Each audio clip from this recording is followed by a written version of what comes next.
Hi guys, today I'm going to be going through video editing.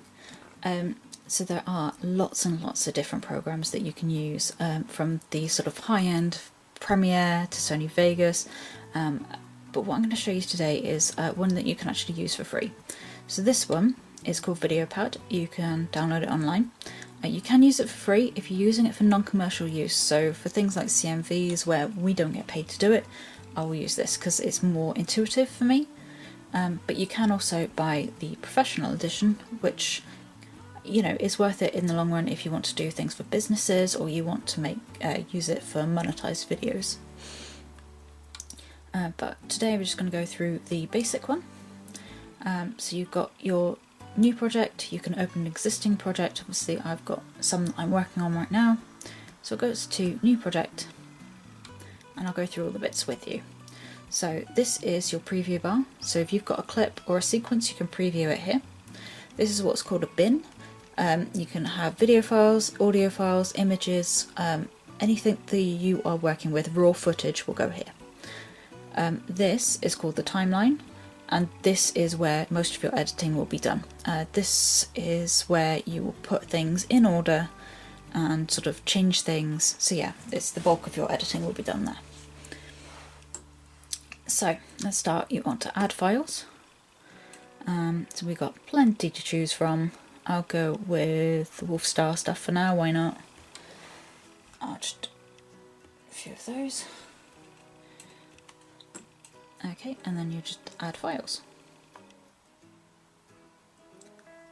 Okay, so you will then see they have been added to the video file bin. We always start off with our logo made by the lovely Kawaii, which is in my graphics,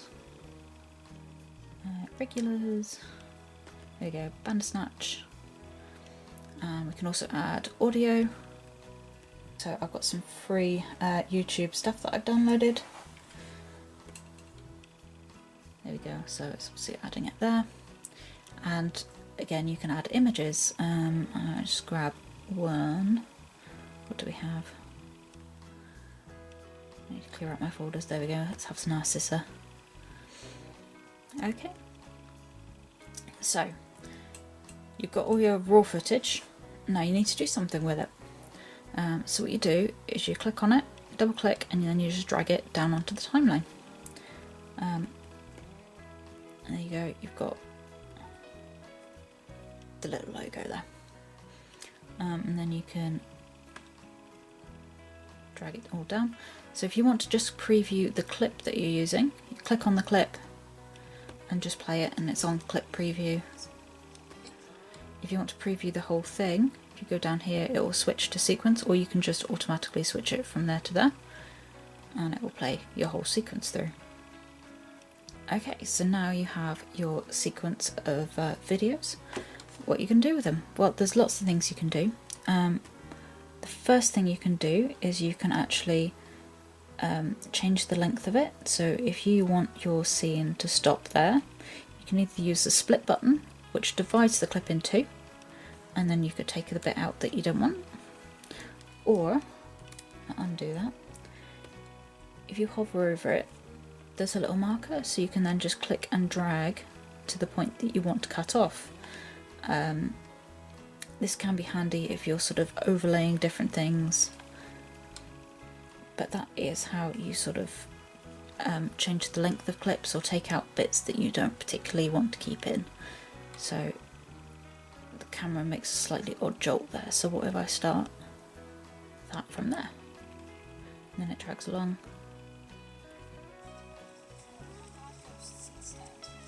There we go. The other thing you can do from here is you can change the clip speed, which is on here. So it's got plenty of different options. Change clip speed, so you can speed it up, so say 500 times. So the clip is now shorter, but is also very fast. Or you could slow it down, say 50.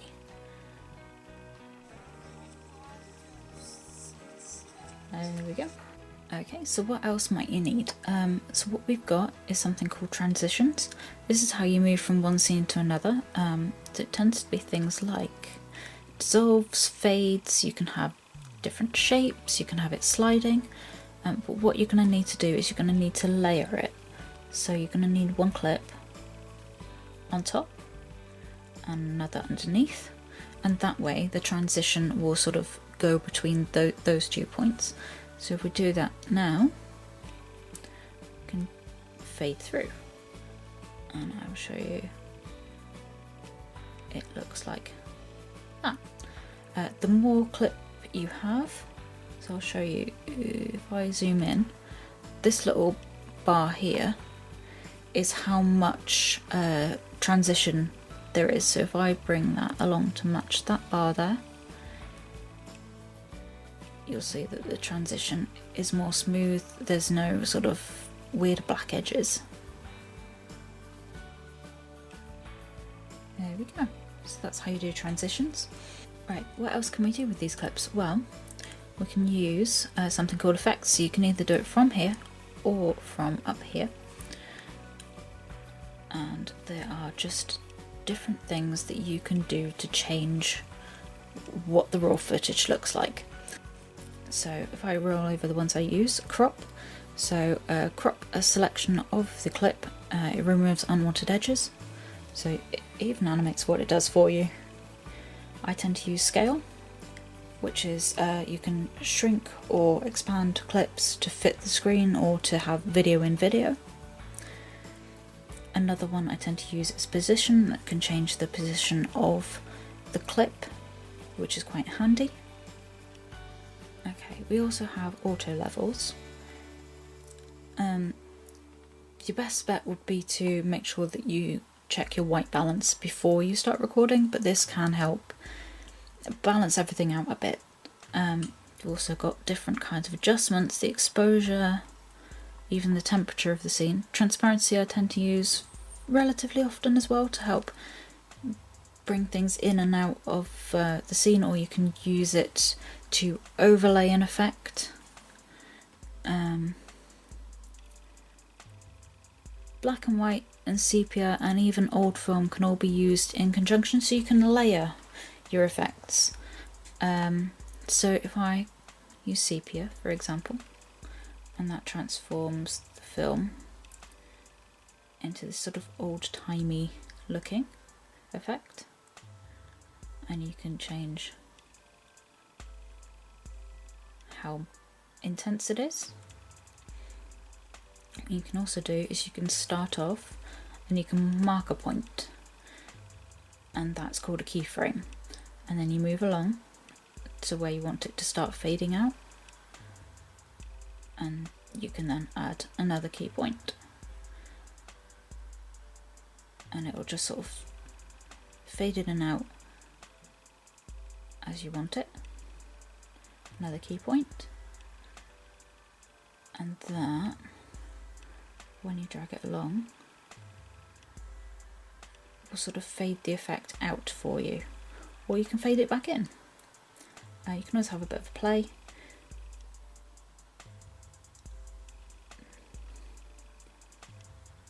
So you go sort of fading out and fading in again. Okay, and then to add another layer to it, I can add old film. This makes it look like it was shot on like a 1920s old film. You can see sort of speckles and noise and lines, so you can have control over it a little bit.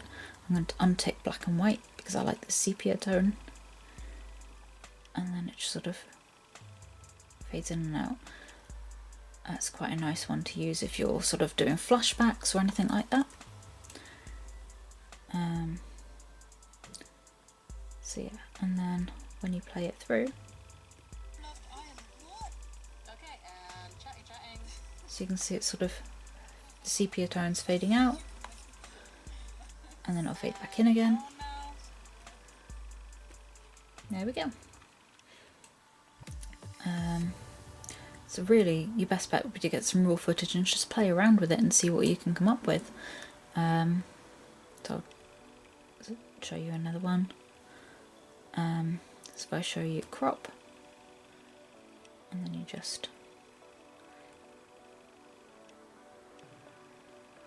can sort of see a little window of it, and that way you can sort of have two different things in one screen if you would like, just by layering them. You have to be careful about how you layer your effect sometimes, as if you then change the position of it, it can sort of affect how your cropping works. So just play about with, obviously again, now I've got the position underneath the crop, it's changed it again. So just have a little play about and see what works for you. You're not going to do any damage or destruction to your raw footage. It's all safe and sound. The only place it has ever changed is on your timeline here. All your raw footage is still all the same. So don't be afraid to play around with it, because you're not going to do any damage to your original footage at all. Have another look. Okay, so another one we can use is scaling. So you can either use it to zoom in on a particular part, or you could have it so that it scales up and down throughout the video.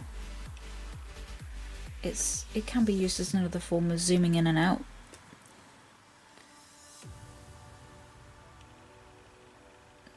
So there you go.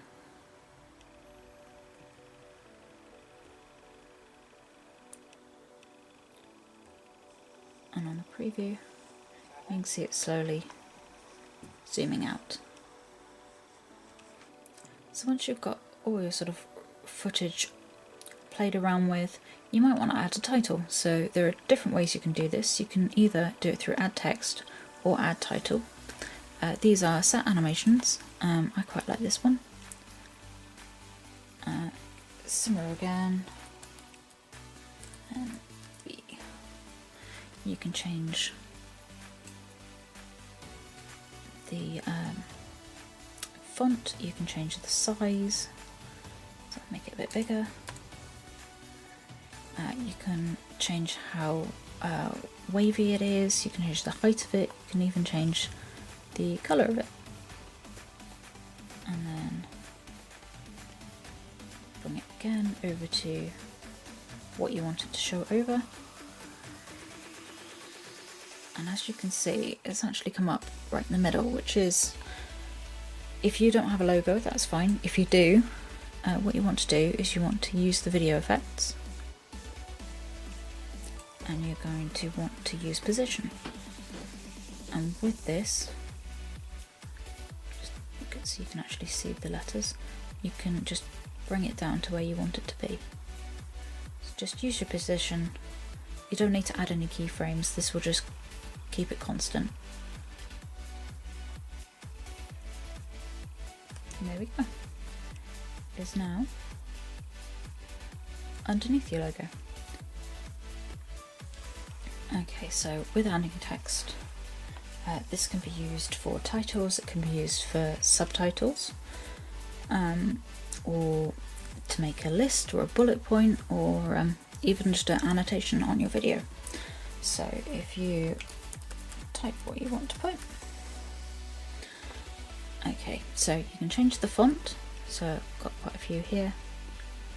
You can make it bold, underlined, italicized, you can change the size of it, you can change the colour of it, and you can sort of add a custom colour.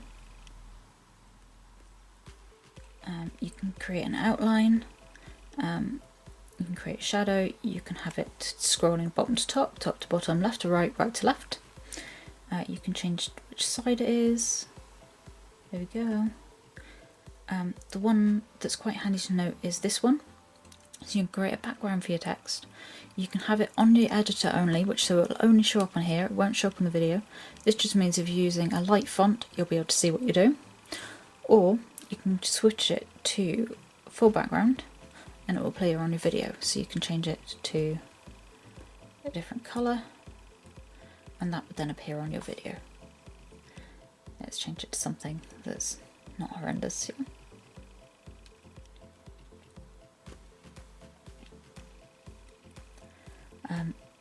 If you have it as a full background, if you put it over any video, your video will not show, so just be aware of that. So I just tend to have it as an editor only, so that I can use it above my video. So I can have it appearing over here, or I can have it as a title. If you want to move it, if you go to the clip preview, you can actually just drag it, which is quite a nice way of doing it. It's slightly different for the title.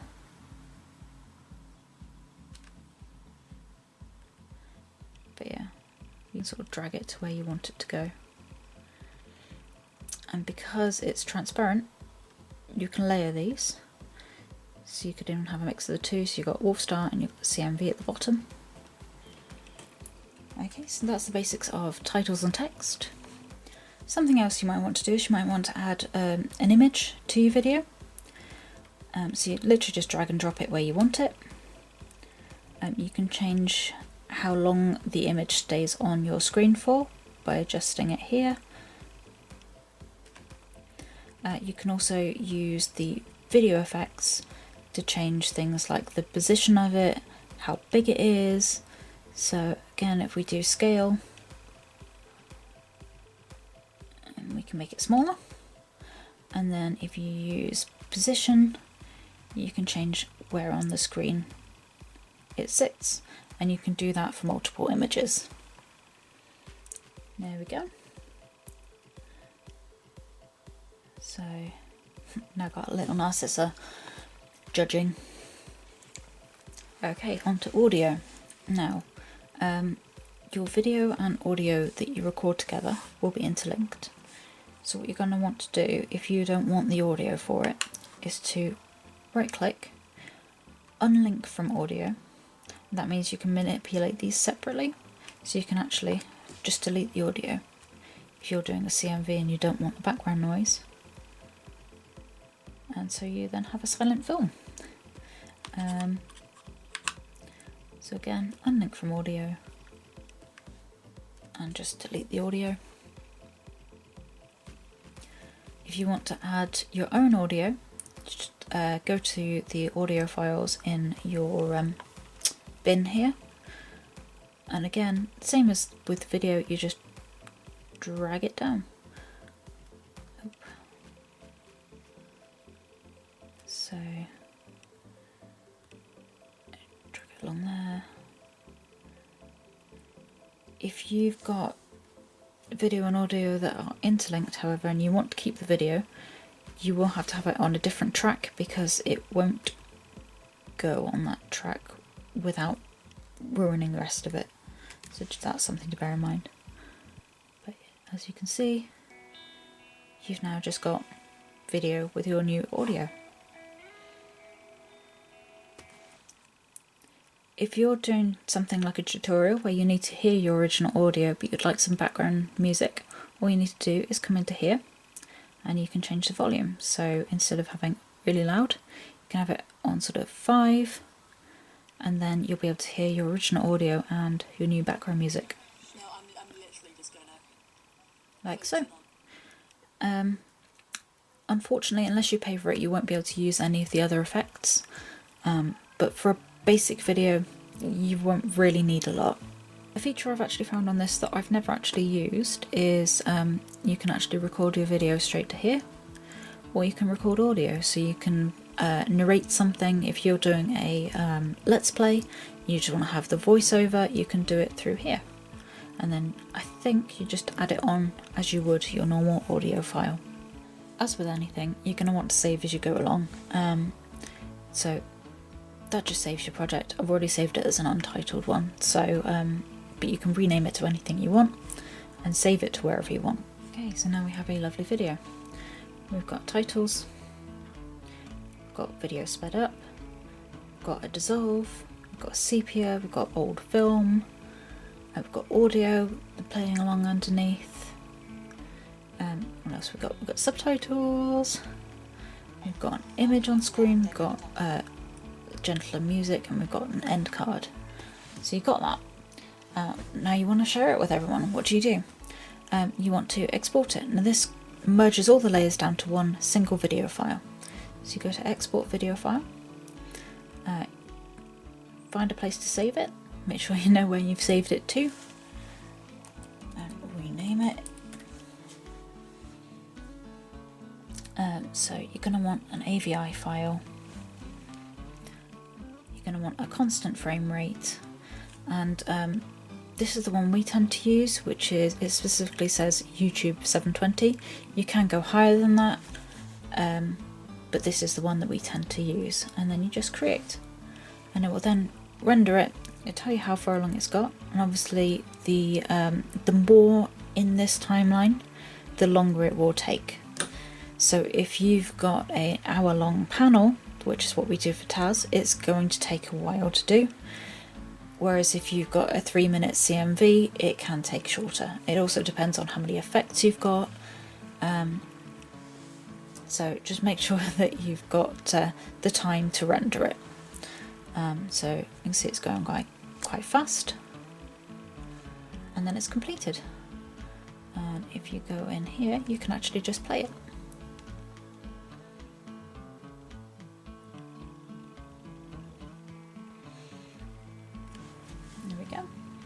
The nice thing about VideoPad is we can actually use transparent files.